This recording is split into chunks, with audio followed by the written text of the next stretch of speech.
Many Muslims, when they come from overseas, they leave Islam back in their home country. I mean, they bring their traditions, they bring their culture, but their traditions have nothing to do with Islam. For example, the idea of a forced marriage where a woman gets married without her consent, Islam doesn't allow that. Plus, it's totally messed up, man.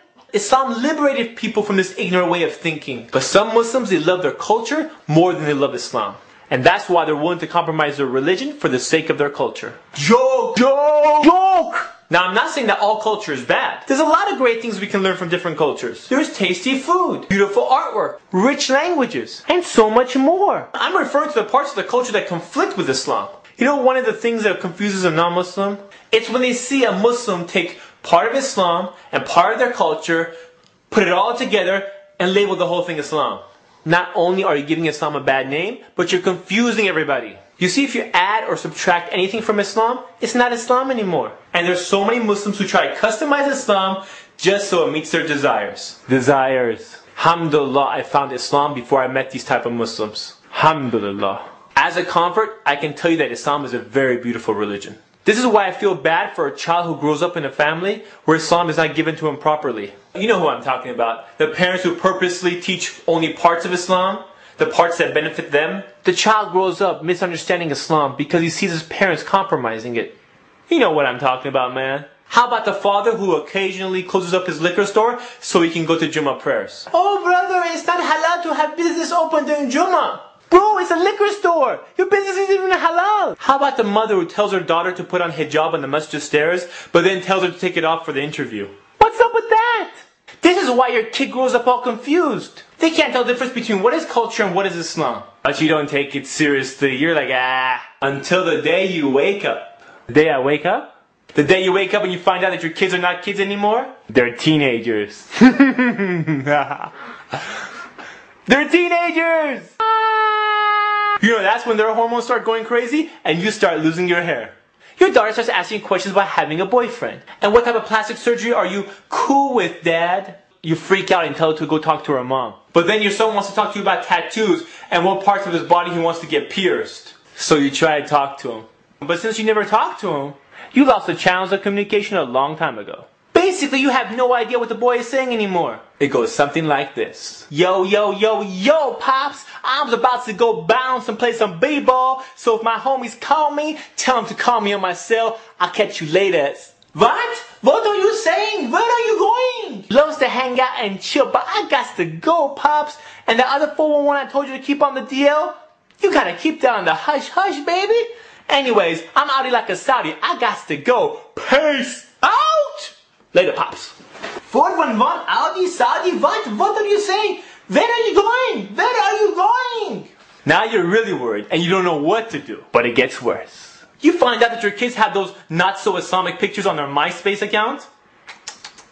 Now your son has chosen the career of gangster rapper for himself. And your daughter wants to be a part-time model, part-time feminist. Actually, her whole feminist movement is because of you. You see, throughout her life, she's been watching the way you've been unjustly treating her mother. You brought your back home mentality where you thought you're the king and she's your slave. And since you didn't treat your wife properly the way Islam teaches you to do so, your daughter is now rebelling against you and your backwards way of thinking. You see, Islam teaches us that the best of you is who's best to his wife. But apparently you didn't take that part of Islam seriously. And now you're paying for it. And right when you think the relationship between you and your daughter can't get any worse, you hear those 4 words that make you want to cringe. But I love him. At this point, you start to panic. You look at your wife and say, What are we going to do? What are we going to do? You see, you brought all this drama upon yourself because you didn't teach your kids Islam. Instead, you raised them with customs that conflicted with the teachings of Islam.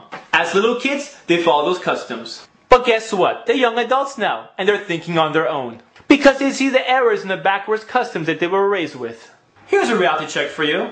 Many kids have no intention to practice the culture of their parents. So instead they picked up their own culture. Not that it's any better than your culture. Sometimes it's actually worse. So instead of picking up your culture, they decide to pick up their own. By the way, don't you wish you tell them about Islam right about now? You see, in this new culture that your kids just picked up, it's cool to be rebellious. So they don't listen to you. And since you never gave them role models, or you were never role models for them, they decide to pick up their own role models. People they can look up to, people they can imitate. Society teaches them what is cool and what is not. Everything from the way they dress, to the way they act, to even the slang they use. Didn't you see the signs? Remember last Eid? Boy, what do you want for Eid? Yo, Pops, how about some of that bling bling? Okay, bling bling. We get them bling bling. What is bling bling? Now you tried everything you can, and as a last resort, you drop off your kids at the Sunday class. You know that's the weekly Sunday class for the young kids at the masjid? The one you never took them to? So you drop them off at the masjid hoping that the volunteer staff performs some type of miracle. But your kids don't even give the class a chance. Everything goes in one ear and out the other. Now your kids think you're a hypocrite because you tell them to do something that you don't do yourself. If you were praying, fasting, and doing all the other things that you tell your children to do, maybe they would have done it. It's like someone telling you, don't be a smoker. It'll kill you. How do you respect that? So many kids go away from Islam because Islam was not presented correctly to them. They get taught the modified version, where parents mix the culture with Islam and package the whole thing under the label of Islam. And then they see the errors in the culture. Yes, parents have rights in Islam, but your children have rights too. If you know Islam, teach it to your kids. Don't just tell them about how to be a good Muslim. Be a role model. That means you have to do it too. If we practice Islam the way the Prophet ﷺ taught us to practice it, we wouldn't be in this mess. But as long as we love our customs more than we love Allah subhanahu wa ta'ala, we will continue to suffer. You know what I'm saying? This is Ali reminding you just in case you forgot.